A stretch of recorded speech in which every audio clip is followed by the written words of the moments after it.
இருக்கு. ஒரு விவசாயி இருந்தான். அந்த விவசாயி 2 பானைகள், கதை தான், பானையை வைத்து கொண்டு அங்கிருந்து தண்ணி எடுத்துக்கொண்டு வருவதை வழக்கமாக வைத்து கொண்டிருந்தான்.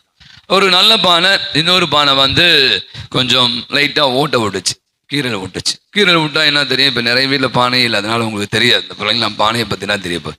பானையிலேருந்து தண்ணி சொட்ட ஆரம்பித்தது. அப்போது நல்ல பானையை சொல்லி, நீ தான் ஓட்ட பானையாச்சு. இங்கிலீஷ்ல வந்து கிராக் பாட் அப்படின்னு சொல்லுவாங்க. யூர் கிராக் பாட் அப்படின்னு ஒரு வார்த்தை யூஸ் பண்ணுவாங்க.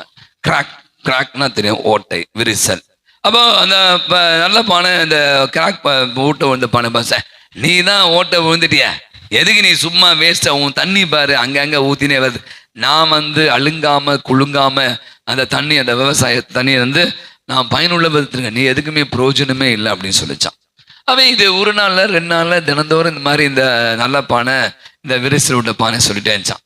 அப்ப இந்த விரிசல் பானை அந்த விவசாய பாசம், ஐயா நான் தான் விரிசல் விட்டு ஓட்ட ஆயிட்டேனே, ஏன்னா நீங்க தூக்கி போட்டுருங்க, அந்த வேற ஒரு புது பானையை வாங்கிக்கோங்க, அது உங்களுக்கு பிரயோஜனமா இருக்குன்னா நீங்க தண்ணி எடுத்துருவீங்க, பாதி தண்ணி வரத்துக்குள்ளவே நான் கீழே சிந்திரனே அப்படின்னு சொல்லிச்சான். அப்போ சொன்னாராம், ஒரு 3 மாசம் பார்த்துக்க, 3 மாசம் கழிச்சு நான் உன்னை மாத்திடுறேன் அப்படின்னு சொன்னாராம். 3 மாசம் கழிச்சு நான் உன்னை மாத்திடுறேன்.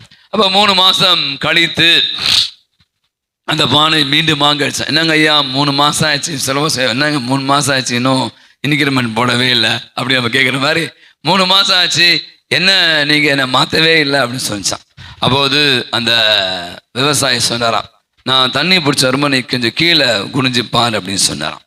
கீழே குனிஞ்சு பார்க்கிற போது பார்த்தா அங்க நிறைய மலர் செடிகள் இருந்துச்சான். நீ சொன்னல என்கிட்ட, நீ வந்து ஓட்டையாயிட்ட, நீ வந்து விரிசலாயிட்ட, பழசாயிட்ட, கிராக் பான் சொன்னல, நான் என்ன பண்ணேன் அப்படின்னா, உன்னை அந்த தண்ணி எடுத்து வரும் பற்றி அந்த பகுதியில் சின்ன சின்ன அந்த மலர் செடிகளுடைய விதைகளை போட்டு விட்டேன். தினந்தோறும் நான் தண்ணி ஏற்றும் போது உன் தண்ணி ஊத்துச்சுல, அந்த பானையிலிருந்து அதன் வழியாக மலர்ந்தது பார்த்தியா, இவரோட கிராக் பாட். கடவுள் வந்து யாரை அருகதையற்றவர் நினைக்கிறார்களோ அப்படிதான் தனக்கானவளாக உயர்த்தி கொள்கிறார் அப்படின்னு சொன்னாராம். நீங்க நிறைய நேரங்களில் நீங்க பார்த்து ரொம்ப அழகான செய்தி தான். நான் சொன்ன 3 பேருமே நாங்கள் அருகதையற்றவர்கள், நாங்கள் ஒன்றுக்கும் உதவாதவர்கள் அப்படின்னு நினைத்தவர் தான் கடவுளின் எடுத்து மிக அழகாக பயன்படுத்தி பார்க்க